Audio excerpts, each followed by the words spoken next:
Remastered by Dagoex Rianus, the same guy who made the Total War 1942 mod for Rome Total War Barbarian Invasion, and who made a lot of the work on Star Wars Total War for Rome Total War Alexander. And this is the remastered version of Lord of the Rings Total War, an old mod for Rome Total War Alexander, made by some other guys, but he ported it to Rome Total War. Total War from Remastered, I mean. It's version 1.2. It's a different version from the version I played like a year ago, half a year ago or something. So I will restart the Isengard campaign. So we have the original Third Age Tale, which is the original campaign.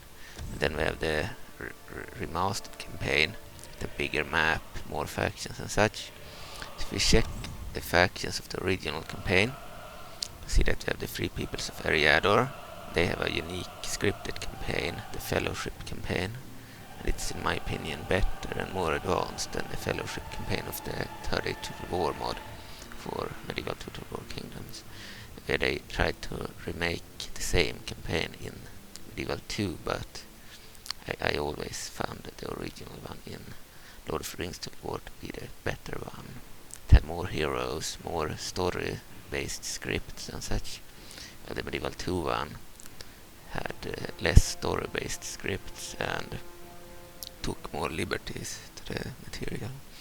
Okay, so Free Peoples of Eriador, that's the Fellowship campaign. You start with Frodo in Hobbiton or the Shire and need to move to the Mount Doom and follow different scripted paths. Try that campaign in the original mod.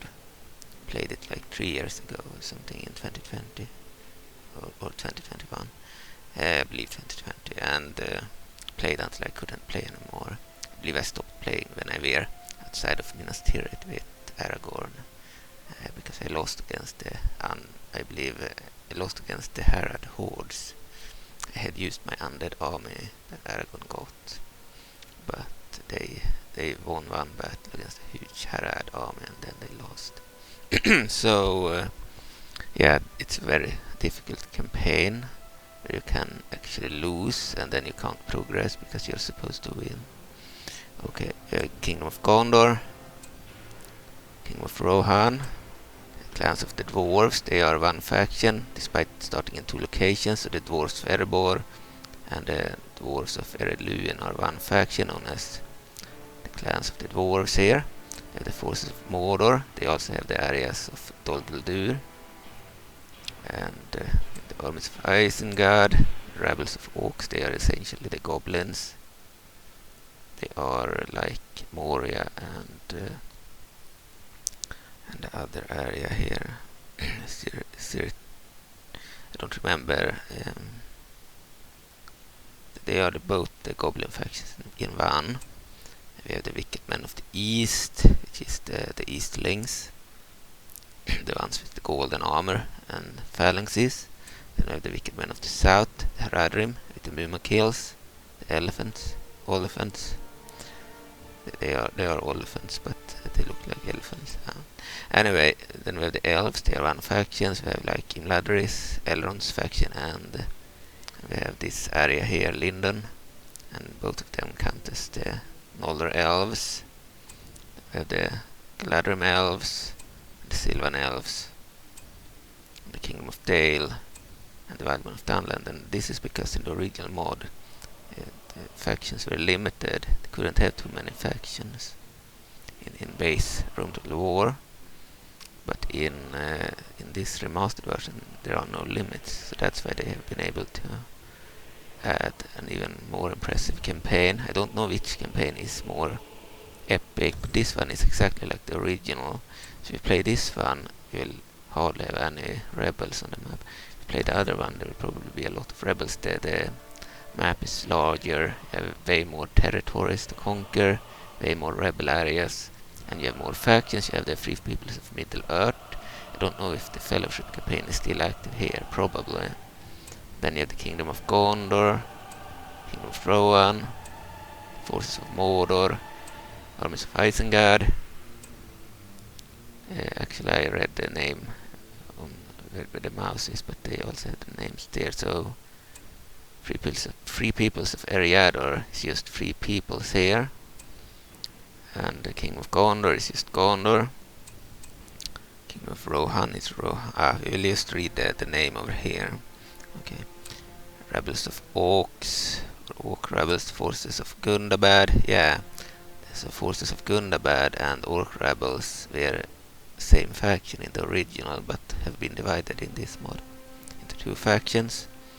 The Wicked Men of the East, the Easterlings of Rune, and the Wicked Men of the South, the Haradrim, or Harad. Elves of the Noldor, Imladris and Lindon in one faction. Elves of Lorien, Elves of the Sylvan. Dwarves of Erebor has become their own faction here. Dwarves of Iron Hills are their own faction. So divided these two, which is uncommon. I believe in Medieval 2 in Third Age to War and its submods they are one, I believe. But in Third Age, Ered Luin is its own faction because they are far away. Here they are also their own faction. So you have the Dwarves of Ered Luin, we have the Dwarves of the Iron Hills, and we have the Dwarves of Erebor. Then we have the King of Dale, and the Wildmen of Dunman. The reason they were divided into three is probably because they are the Pope faction, I mean the Senate faction in Rome to War, so they are allied and will help each other no matter where they are on the map. In the end they could of course betray each other and such.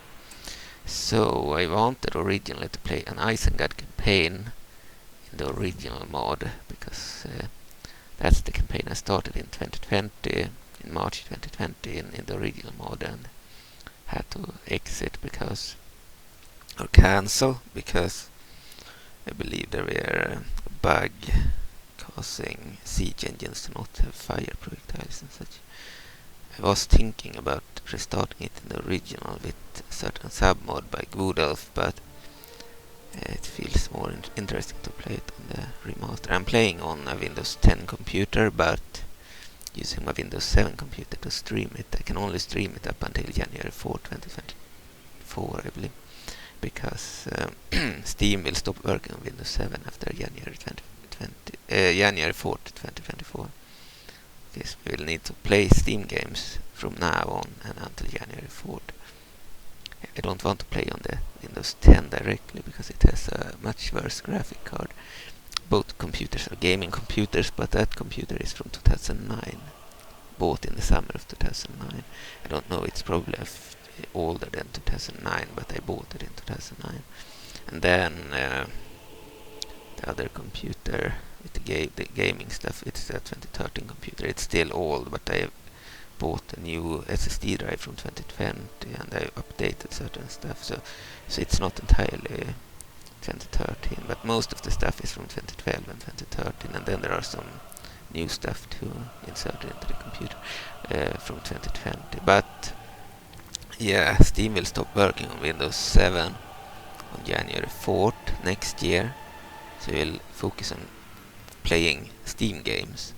Until then we won't play any game that I would want to play that isn't Steam, because we need to focus on Steam. I don't want to play the Steam games on the old computer, it has worse graphics.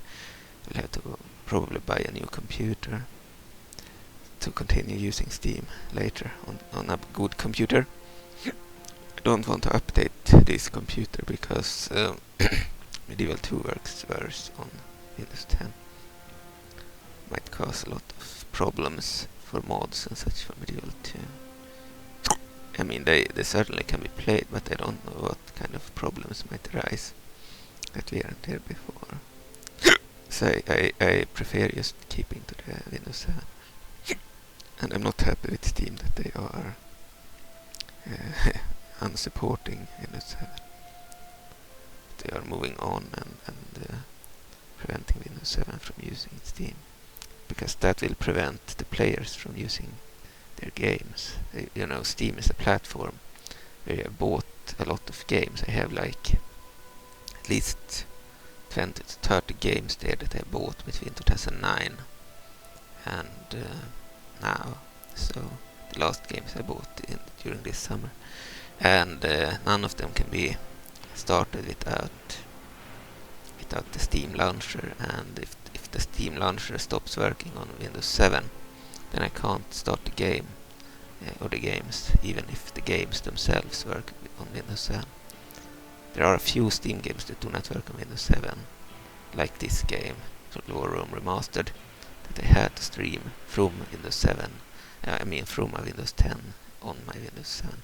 So I stream it is running on the Windows 10, but I have it also running on this computer by streaming it, and therefore get the better graphics, but not the better specifics. So it will still be more laggy than on the other computer, which only affects the game if I have the maximum settings on. So I can't play with maximum graphics because it would lag on the other computer that is weaker, but I can still use my graphics card, which makes the picture more beautiful than if I played on the other computer. So yeah, I'm streaming it on an older computer that has a more recent operative system, Windows 10. And I can't stream games either from Windows 7 if I can't start up Steam first. I need to start up Steam and then access the library, and then I need to right click on the game. So my user is Steam is installed on both computers, and my user is logged in on both computers, so that enables me to start up the games from the other computer on all my computers. So any computer, I have three. I have a laptop with Windows 7, I have a stationary computer with Windows 7, and I have a stationary computer with Windows 10. And no matter which one I start, as long as I log into Steam on all three, I can run any game on them. I could even run Dragon Ball Z Kakarot on my Windows 7 laptop. It has really outdated gear, by streaming it on the Windows 10 computer. On the Windows 7 computer, and it worked fine. But when Steam stops working, it won't be possible to stream anymore on Windows 7, which will shut two of the computers out of the Steam library. So currently, and up until January 4th next year, I am able to play any game on any computer by having all the computers on at the same time, and then just playing on one of them by streaming. But after January 4th, they will cause two of the computers to not be able to run Steam anymore. And I can't update the laptop because it said that the computer specifics can't handle Windows 10. So that computer will be shut off permanently. This computer, however, the stationary computer, can be upgraded with Windows 10, but I don't know if I want that. Okay, but anyway, I thought about playing the original campaign as Isengard. So we'll see. Feels a bit annoying to play right now. Maybe I'll get back to the game later and play later. See ya. Bye.